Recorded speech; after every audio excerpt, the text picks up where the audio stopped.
அப்போது வைத்திய முறைனா என்ன மேடம் அசல்ல அப்படின்னா, அந்தந்த நில சூழல், ஒவ்வொரு நிலத்துக்கும் ஒவ்வொரு தன்மை இருக்குது இல்லையா?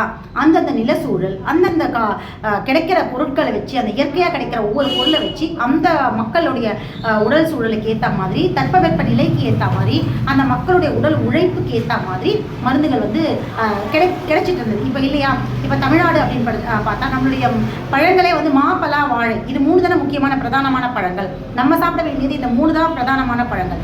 ஏன் அப்படின்னா, இந்த நிலச்சூழலில் இந்த தட்பவெப்பத்துக்கும் இந்த நிலத்தில் இருக்கிறவங்களுக்கும், இங்கே நம்ம பிறந்திருக்கோம், இந்த நிலத்துக்கும் இந்த பருவநிலைக்கும் பிறந்த நமக்கு இந்த பழங்கள் தான் வந்து நம்ம இதை வந்து இதோட தகவமைச்சுக்கிறதுக்கும் இதோட வாழறதுக்கும் நமக்கு இந்த பழங்கள் தான் உடம்புக்கு உகந்ததாக இருக்குது.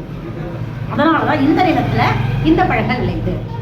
இங்கே அரிசி விளையுது, அங்கே கோதுமை விளையுது நாட்டு சைடுனா, அங்கே இருக்க தட்பவெப்பம், அங்கே இருக்க நிலச்சூழல், அங்கே இருக்க சூழ்நிலைகளுக்கு ஏற்ற மாதிரி அங்கே சாப்பிட வேண்டிய உணவுப் பொருளாக கோதுமை. இங்கே நம்ம நிலத்தில் இருக்கிறோம்னா இங்கே நம்ம சாப்பிட வேண்டிய உணவுப் பொருள் அரிசி. அரிசி சாப்பிடும்போது இந்த இடத்துல இந்த சூழலில் இருக்கிற அட்மாஸ்பியரை நம்மளால் அடாப்ட் பண்ணி வாழ முடியும்.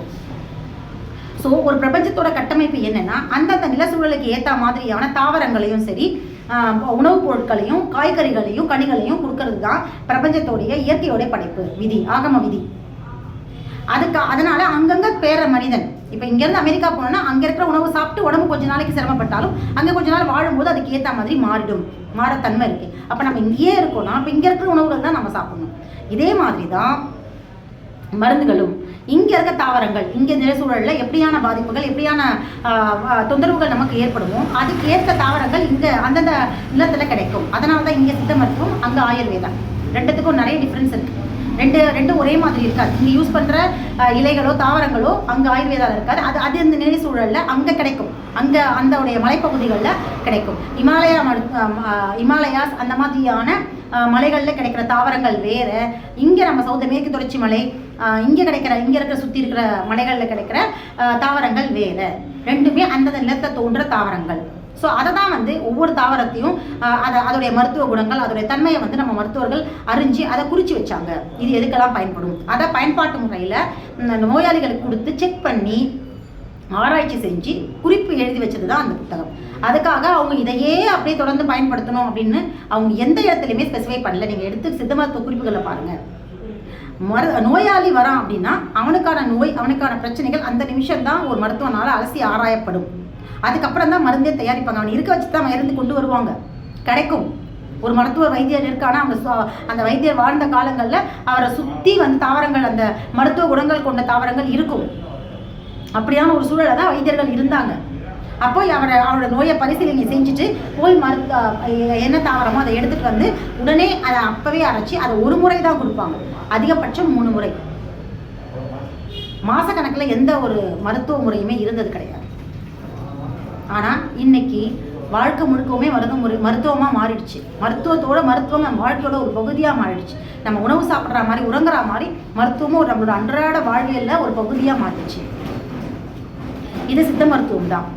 இப்போது இன்னொன்று உதாரணம் சொல்லலாம். இப்போ கொரோனா காலங்கள் இருக்குது இல்லையா? கொரோனா காலங்களில் எல்லாரும் ஹாஸ்பிட்டலில் குவாரண்டைன் ஆனவங்களே, சில பேர் வீட்டில் குவாரண்டைன் ஆனாங்க. வீட்டில் குவாரண்டைன் ஆனவங்களில் சில பேர் வந்து வெறும் பில்ஸ், இந்த மாதிரி பேராசிட்டமால் மாதிரியான காய்ச்சலுக்கான பில்ஸ் சாப்பிட்டுட்டு, லைட்டாக கோல்டுக்கான டேப்லெட்ஸ், ஆன்டிபயோட்டிக்ஸ் சாப்பிட்டுட்டு கொரோனாலேருந்து வெளியே வந்தாங்க இல்லையா? வந்திருக்காங்களா இல்லையா? 14 டேஸோ 1 மந்த்தோ வெறும் இந்த காய்ச்சல் வரும்போது பேராசிட்டமால், அதுக்கப்புறம் கோல்டுக்கான டேப்லெட் சாப்பிட்டு வந்தாங்க. ஸோ அதுக்காக அப்போ மருந்து சாப்பிட்றது நல்லதா? இப்போ இதில் வெளியே வந்துட்டாங்கன்றதுக்காக நம்ம வந்து இந்த பேராசிட்டமால் சாப்பிட்றது உடம்புக்கு நல்லது, பரவாயில்ல, ஜுரம் குறையுது, சளி குறையுதுன்னு சொல்லலாமா? ரசாயன மருந்துகள்னா ரசாயன மருந்துகள் தான், ரசாயன விஷங்கள் தான். அது பேராசிட்டமாலாக இருந்தாலும் சரி, ஆன்டிபயோட்டிக்காக இருந்தாலும் சரி, பவர் கம்மியாக இருந்தாலும் சரி, டோஸ் கம்மியாக இருந்தாலும் சரி, சிறப்பாக இருந்தாலும் சரி, டானிக்காக இருந்தாலும் சரி, சத்து மாத்திரையாக இருந்தாலும் சரி, எதுவாக இருந்தாலும் அது உடம்புக்கு விளைவை தான் கொடுக்கும், கெட்ட விளைவு, தீய விளைவு தான் கொடுக்கும். சிறுநீரகளையும் கல்லீரலையும் கடுமையாக பாதிக்கும். இது உடம்போட இயக்கம். சரி, இது வந்து எல்லாமே வந்து ரசாயன மருந்துகள்லேருந்து வருது. அப்போ அதே சித்த மருத்துவம் இலைத்தழை தானே, அப்போ சாப்பிடலாமா? தப்பு தான், உடம்புக்கு அது எதிரானது தான். எப்படி வந்து ஒரு ரசாயன மருந்துகளை சாப்பிட்றது அடிப்படையிலேயே தப்போ, அதே மாதிரி தான் சித்த மருத்துவ மருந்துகளும் சாப்பிட்றது அடிப்படையிலேயே தவறு. ஒரு முறை சாப்பிடலாம், அவ்வளோதான். ஒரு முறை தான் கொடுத்துட்டு இருந்தாங்க, அதுக்கு மேலே கொடுத்தது கிடையாது. அதுலேயே குணமாயிடுச்சு. எப்படிப்பட்ட தீராத வியாதிகள் கூட குணமாயிருந்தது. ஆனால் இன்னைக்கு சாதாரண சளி இருமலுக்குள்ள 10 நாள் 15 நாள் சித்த மருத்துவ மருந்துகளே கொடுக்குறாங்க. அப்போ அது எவ்வளோ தவறான ஒரு விஷயம். மருந்தனை வேண்டாவாம் தானே திருவள்ளுவர் சொல்லியிருக்காரு. ஒருவேளை அவர் மருந்தனை வேண்டாவாம் அப்படின்னு சொல்லி அவர் மருந்தை ப்ரொமோட் பண்ணாததுனால தான் இன்னைக்கு திருக்குறள் உலக பொதுமுறையாக அறிவிக்கப்பட்டிருக்கு. ஒருவேளை அவர் எதையாவது ப்ரமோட் பண்ணணும், எதிர்காலத்தை நம்மளுடைய நம்மளுடைய திருக்குறள் வந்து உலகத்துக்கே பொதுமுறையாக மாறும், உலக மக்கள்லாம் போற்றுவாங்க, எல்லாத்தையும் மொழிபெயர்க்கப்படும் அப்படின்ற ஒரு எந்தவித பிரதிபலனும் எதிர்பார்த்திருந்தார்னா திருக்குறள் இன்னைக்கு வந்து உலக பிரசித்தி நூலாக இருந்திருக்கார். அவரை பொறுத்த வரைக்கும் மக்களுக்கு நல்ல விஷயங்களை போய் கடத்தணும், எல்லா விஷயங்கள்லையும் இருக்க நல்ல விஷயங்களை பதிவு செஞ்ச திருக்குறள் ஏன் மருத்துவத்தில் வந்து மருந்துகளை பதிவு செய்யலை, மருந்துகளை பரிந்துரைக்கலை, அதை ஏன் அவர் ப்ரமோட் பண்ணலை?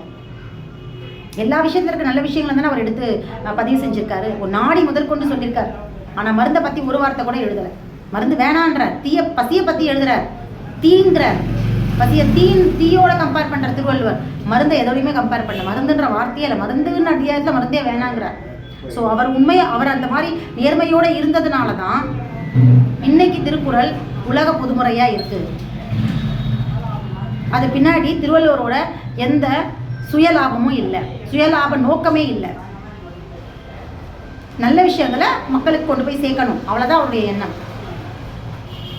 அது பின்னாடி எந்த பிரதிபலனோ பலாபலனோ அவர் எதிர்பார்த்திருந்தார்னா உலக பொதுமுறையாக இருக்காது. இதுதான் வைத்திய முறையோட அடிப்படை.